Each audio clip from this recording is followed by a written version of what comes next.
안녕하세요. 기독교 신앙의 가장 깊고도 또 가장 찬란한 신비 속으로 함께 걸어 들어가는 시간입니다. 오늘은 우리 믿음의 바로 그 심장부에 놓여 있는 한 분, 예수 그리스도에 대해 이야기 나눠보려고 합니다. 그 중에서도 아마 가장 많은 분들이 고개를 갸웃거리게 만드는 주제일 텐데요.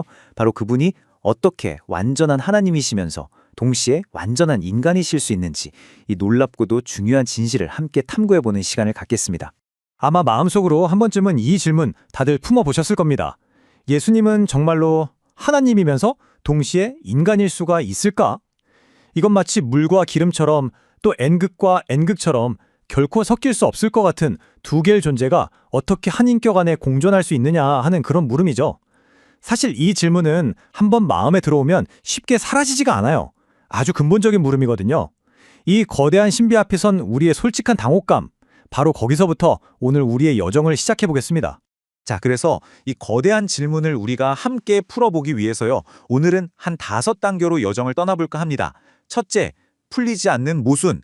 도대체 왜 이것이 우리에게 그토록 어렵게 느껴지는지 그 본질을 한번 들여다보고요. 둘째, 성경은 무엇을 선언하는가? 우리의 생각에 앞서서 하나님의 말씀이 뭐라고 하는지 귀를 기울일 겁니다. 셋째, 한 인격, 두 본성. 가장 흔한 오해를 바로잡고 신학적인 진실에 한 걸음 더 다가가 보고요. 넷째, 하나님은 왜 인간이 되셨는가? 이 모든 일의 이유와 목적을 탐구하고 마지막으로 이 어려운 진리가 어떻게 우리에게 가장 큰 위로와 소망이 되는지, 즉 하나님께 나아가는 우리의 다리가 되어주는지를 나누면서 마무리하겠습니다. 자, 첫 번째 주제로 들어가 보겠습니다. 왜 이 교리가 우리에게 모순처럼 느껴질까요? 그건 아마도 우리가 가진 하나님에 대한 개념과 인간에 대한 개념이 정면으로 충돌하기 때문일 겁니다. 우리는 하나님을 어떤 분으로 믿죠? 전능하시고 영원하시고 모든 것을 아시고 시간과 공간을 초월하는 분, 그런 분으로 믿잖아요. 그런데 성경이 보여주는 예수님의 모습은 어떻습니까? 그분은 우리와 똑같이 배고픔을 느끼시고 긴 여정에 지쳐서 피곤해하시고 또 사랑하는 친구의 죽음 앞에서 눈물을 흘리십니다. 그리고 마침내 십자가 위에서 가장 무력한 모습으로 고통받다가 죽음을 맞이하시죠. 여기서 우리의 이성이 멈칫하는 겁니다. 아니 잠깐만, 전능하신 하나님이 어떻게 배고프고 지칠 수가 있지? 영원하신 분이 어떻게 죽음을 경험할 수가 있는 거야? 이런 질문이 터져 나오는 건 너무나 당연한 반응입니다. 이처럼 무한한 존재의 특성과 유한한 존재의 특성이 한 인물에게서 동시에 나타날 때 우리의 이성은 길을 잃고 마는 것이죠. 자, 이렇게 우리 이성으로는 도저히 풀기 어려운 질문 앞에서 우리가 가장 먼저 해야 할 일은 무엇일까요? 바로 우리의 생각을 잠시 내려놓는 겁니다. 그리고 하나님의 자기 계시인 성경이 뭐라고 증언하는지에 먼저 귀를 기울이는 거죠. 물론 우리의 이성도 중요합니다. 하지만 이 위대한 신비의 출발점은요, 성경이 무엇을 말하는지 듣는 것에서 시작해야만 합니다. 우리가 이 신비를 이해하려고 시도하기 전에 성경에 선포하는 사실 그 자체를 먼저 겸손하게 확인해야 하는 것이죠. 요한복음 1장 1절은 정말 장엄하게 선포합니다. 태초에 말씀이 계시니라. 이 말씀이 하나님과 함께 계셨으니 이 말씀은 곧 하나님이시니라. 여러분, 이 짧은 한 구절 안에 예수님의 신성에 대한 3가지 핵심 진리가 다 담겨 있어요. 태초에 계셨다는 건 그분의 영원성을 말하고요. 하나님과 함께 계셨다는 건 성부 하나님과는 구별되는 인격이심을 보여주죠. 그리고 결정적으로 이 말씀은 곧 하나님이시니라는 이 선언은 그분의 완전한 신성을 증언합니다. 그런데 말이죠, 바로 그 요한이 14절에서 정말 충격적인 선언을 합니다. 말씀이 육신이 되어 우리 가운데 거하심에. 영원하시고 창조주이시고 하나님 자신이었던 바로 그 말씀이 우리처럼 살과 피를 가진 연약한 인간이 되셨다는 겁니다. 이보다 더 큰 역설이 세상에 어디 있겠습니까? 사도 바울 역시 빌립보서 2장 6절과 7절에서 이 신비를 다른 각도로 증언하는데요. 그는 근본 하나님의 본체시나, 이 말은 예수님께서 본질적으로 처음부터 완전한 하나님이셨다는 뜻입니다. 그런데 그분은 그 권리를 주장하지 않으시고 오히려 자기를 비워 종의 형체를 가지사 사람들과 같이 되셨다고 말합니다. 여기서 자기를 비웠다는 게 신성을 버리거나 포기했다는 의미가 결코 아닙니다. 그게 아니고요. 하나님으로서 마땅히 누리셔야 할 모든 영광과 권리를 스스로 자발적으로 내려놓으셨다는 뜻이에요. 이건 신성의 상실이 아니라 우리를 향한 그분의 측량할 수 없는 사랑으로 인한 자발적인 낮아지심이자 겸손의 선택이었던 겁니다. 그리고 골로새서 2장 9절은 이 진리에 그냥 쐐기를 박아버립니다. 그 안에는 신성의 모든 충만이 육체로 거하시고, 여기서 우리가 정말 주목해야 할 단어는 바로 모든 충만입니다. 예수님 안에는 신성의 일부나 어떤 신적인 능력이 조금 깃든 정도가 아니라는 거예요. 그게 아니라 하나님의 본질, 그 신성의 모든 것이 하나도 남김없이 충만하게 육체라는 그릇 안에 담겨 있다는 엄청난 선언입니다. 이처럼 성경의 증언은 너무나도 명확합니다. 예수님은 참 하나님이시자 동시에 참 사람이십니다. 이제 문제는 우리의 머리가 이 사실 앞에서 아니 어떻게 라며 길을 잃는다는 거죠. 방금 우리가 살펴본 이 모든 것, 즉 하나님이신 말씀이 사람이 되셨다는 이 위대한 진리를 신학적으로 딱 한 단어로 요약하면 바로 성육신이라고 부릅니다. 말 그대로 육신, 육신을 이루셨다, 청이라는 뜻이죠. 영원하신 하나님께서 시간과 공간의 제약 속으로 연약한 인간의 몸을 입고 역사 속으로 친히 들어오신 이 놀라운 사건, 이것이 바로 기독교 신앙의 심장이자 모든 교리의 기초가 되는 개념입니다. 자, 그렇다면 성경의 이 선언을 우리가 어떻게 이해해야 할까요? 여기서 가장 흔하게 발생하는 오해부터 한번 짚고 넘어가야 합니다. 많은 분들이 예수님을 뭐랄까 그리스 신화에 나오는 헤라클레스처럼 신과 인간의 피가 반씩 섞인 반신반인으로 생각하는 경향이 있어요. 그러니까 절반은 신이고 절반은 인간인 어떤 제3의 존재로 여기는 거죠. 하지만 이건 성경이 말하는 바와는 전혀 다릅니다. 지금 화면에 보이는 두 개념이 그 차이를 잘 보여주는데요. 왼쪽의 그림은 50%의 신성과 50%의 인석이 섞여서 뭔가 새로운 존재가 된 것 같은 그런 흔한 오해를 나타냅니다. 하지만 오른쪽의 정통교리는 전혀 다릅니다.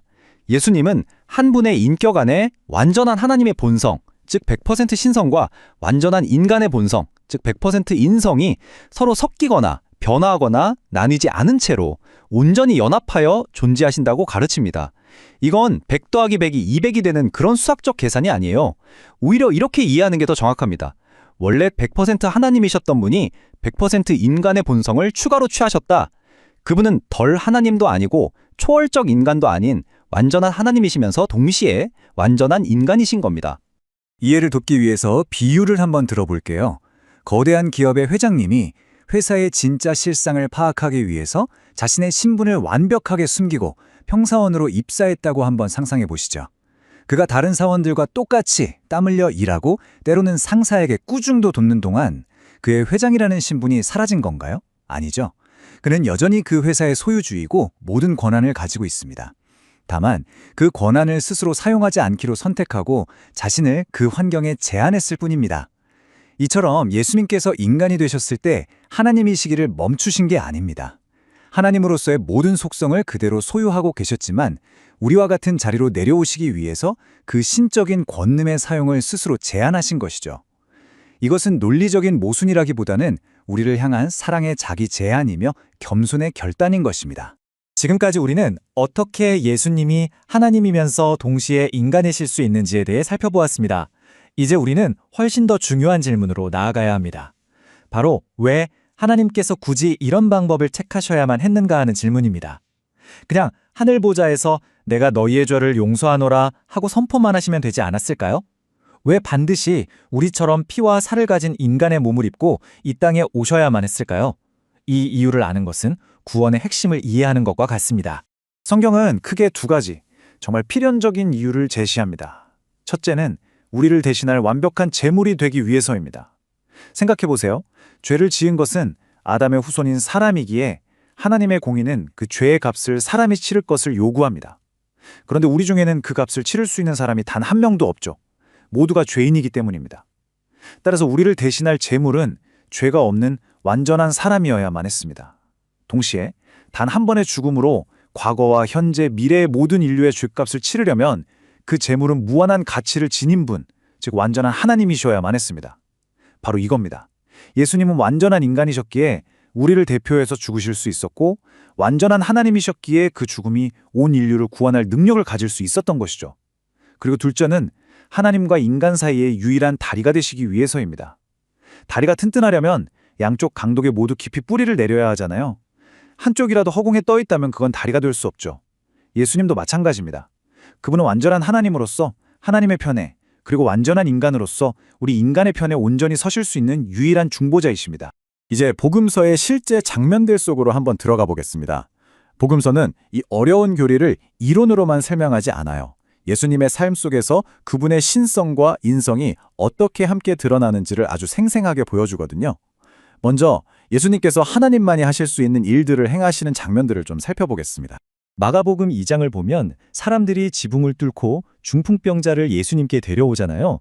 그때 예수님이 그 병자에게 뭐라고 하시냐면 작은 자야 내 죄사함을 받았느니라 하고 선언하십니다. 이 말을 들은 율법학자들이 속으로 이 사람이 어찌 이렇게 말하는가? 이건 신성모독이다. 오직 하나님 한 분 외에 누가 등이 죄를 사하겠느냐 하며 충격에 빠집니다. 그들은 정확히 본 거예요. 죄의 용서는 창조주이신 하나님 고유의 권한이었고 예수님은 지금 바로 그 권한을 행사하고 계셨던 거죠. 또 누가복음 8장에서는 제자들과 배를 타고 가실 때 거친 풍랑이 몰아칩니다. 모두가 죽음의 공포에 떨고 있을 때 예수님은 바람과 물결을 꾸짖어서 잠잠하게 만드시죠. 자연을 창조하신 분만이 하실 수 있는 권능을 보여주신 겁니다. 그리고 마지막으로 부활하신 예수님을 만난 도마. 그는 그분의 못자국난 손과 창자국난 옆구리를 보고 그분 앞에 엎드려 외치죠. 나의 주님이시오, 나의 하나님이시니다. 유일신을 믿는 유대인에게 있어서 하나님 외에 다른 존재에게 이런 고백을 한다는 건 상상조차 할 수 없는 일이었습니다. 그런데 예수님은 도마의 이 경배를 책망하지 않으시고 온전히 받으셨습니다. 자, 이처럼 압도적인 신성을 보여주신 예수님에 대해서 성경은 동시에 그분의 너무나도 인간적인 모습을 조금도 숨김없이 기록하고 있습니다. 이것은 그분의 신성을 약화시키는 게 아니에요. 오히려 성육신의 신비, 즉 그분이 정말로 우리와 똑같이 되셨다는 사실을 더욱 깊이 드러내는 장치인 셈이죠. 이제 그분의 지극히 인간적인 순간들을 한번 살펴보겠습니다. 예수님은 40일 금식 후에 굶주림을 느끼셨고 마태복음 4장 2절, 사마리아로 가는 긴 여정에 지쳐서 우물가에 그대로 주저앉기도 하셨습니다. 요한복음 4장 6절, 사랑하는 친구 나사로가 죽었을 때 그 무덤 앞에서 슬피 눈물을 흘리셨습니다. 요한복음 11장 35절, 그분은 우리의 슬픔에 함께 우시는 분입니다. 그리고 십자가를 앞둔 겟세마네 동산에서는 내 마음이 매우 고민하여 죽게 되었으니 라고 말씀하시면서 죽음의 공포 앞에서 깊은 고뇌와 번민을 겪으셨습니다. 마태복음 26장 38절. 이처럼 성경은 예수님의 신성과 인성, 이 양면을 의도적으로 함께 보여주는 겁니다. 우리에게 이거 모순 아닌가 하고 느껴지는 바로 그 지점이 하나님이 인간이 되신 성육신의 신비가 가장 찬란하게 빛나는 자리인 것입니다. 네, 여기까지 들으시면 아마 이런 생각이 드실 수도 있어요. 알겠습니다. 그런데 이 복잡한 신학이 오늘을 살아가는 내 삶과 도대체 무슨 상관이 있는 거죠? 정말 중요한 질문입니다. 사실 예수님이 100% 하나님이시자 100% 인간이라는 이 진리는요, 단순한 신학적 논쟁거리가 아닙니다. 우리 신앙의 가장 깊은 위로와 소망이 흘러나오는 바로 그 원천이거든요. 지금부터 이 어려운 교리가 어떻게 우리의 심장을 뛰게 하는 복음이 되는지 함께 살펴보겠습니다. 먼저 그분이 완전한 하나님이시라는 사실, 이것이 우리에게 어떤 의미를 갖는지부터 살펴보겠습니다. 만약에 예수님이 그저 훌륭한 인간 스승이나 위대한 순교자에 불과했다면 우리의 믿음은 지금과는 완전히 다른 것이 되었을 겁니다. 그분의 죽음은 한 의인의 안타까운 죽음 정도로만 남았을 테니까요. 예수님이 하나님이시기 때문에 그분의 십자가 죽음은 온 세상의 죄를 짊어지고도 남는 무한한 가치를 지닌 구원의 사건이 됩니다. 이것이 바로 구원의 능력입니다. 그분이 하나님이시기 때문에 세상 끝날까지 너희와 항상 함께 있으리라는 그분의 약속은 한계가 있는 인간의 격려가 아니라 창조주의 깨지지 않는 보증이 되는 겁니다. 이것이 약속의 권위입니다. 그리고 그분이 하나님이시기 때문에 네 죄가 사함받았다는 그분의 선언은 하늘 법정에서 실제로 우리의 죄를 지우고 우리를 의롭다고 선포하는 법적인 효력을 갖게 되는 것이죠. 그분의 신성은 우리 구원의 확실성을 보증합니다. 이제 동전의 다른 면을 한번 보겠습니다. 우리 구원의 능력과 확실성이 그분의 신성에서 나온다면 우리 신앙의 가장 따뜻한 위로와 깊은 공감은 그분의 인성에서 흘러나옵니다. 예수님이 우리와 똑같은 사람이시기 때문에 그분은 우리가 겪는 유혹과 눈물, 배신감과 외로움을 이론으로만 아시는 게 아니라 당신의 온몸으로 직접 겪어보신 분이 됩니다. 그래서 우리는 우리의 가장 깊은 아픔과 수치스러운 실패까지도 그분 앞에 숨김없이 가져갈 수 있는 겁니다. 왜냐하면 그분은 우리의 고통을 아실 뿐만 아니라 깊이 이해하시기 때문이죠. 그분의 인성은 차갑고 멀게만 느껴졌던 하나님의 보좌를 우리의 모든 사정을 다 아시는 큰 형님을 만나는 따뜻한 자리로 바꾸어 놓습니다. 그래서 히브리서 4장 16절은 우리에게 이렇게 강력하게 초대하는 겁니다. 그러므로 우리는 긍휼하심을 받고 때를 따라 돕는 은혜를 얻기 위하여 은혜의 보좌 앞에 담대히 나아갈 것이니라. 여러분 보십시오. 우리가 나아갈 보좌는 두려운 심판의 보좌가 아니라 은혜의 보좌입니다. 그리고 우리는 주저하면서 나아가는 게 아니라 담대히 나아갈 수 있습니다. 어떻게 이게 가능할까요? 바로 그 보좌에 우리의 연약함을 온몸으로 겪으신 대제사장, 완전한 하나님이시자 완전한 인간이신 예수 그리스도께서 앉아 우리를 기다리고 계시기 때문입니다. 이것이야말로 성육신 교리가 우리에게 주는 가장 큰 위로 아니겠습니까? 솔직히 말해서 이 땅을 살아가는 우리가 성육신의 신비를 100% 논리적으로 완벽하게 풀어내는 것은 아마 불가능할 겁니다. 하지만 성경은 우리에게 이해해야 할 공식을 제시하는 것이 아니라 우리가 믿고 의지해야 할 한 인격을 소개하고 있습니다. 우리를 구원하시기 위해 하늘 영광을 내려놓으시고 우리의 땀과 눈물과 고통의 한복판으로 친히 들어오신 하나님, 그분이 바로 완전한 하나님이시며 완전한 인간이신 우리 주 예수 그리스도이십니다. 이 진리를 머리로만 이해하려고 애쓰기보다 이런 기도로 주님 앞에 나아가 보는 것은 어떨까요? 이 기도를 제가 천천히 읽어드리겠습니다. 주님, 이 진리를 제 논리보다 더 큰 신비로 받아들이고 저를 위해 이 땅까지 내려오신 그 사랑을 더 깊이 알게 하소서.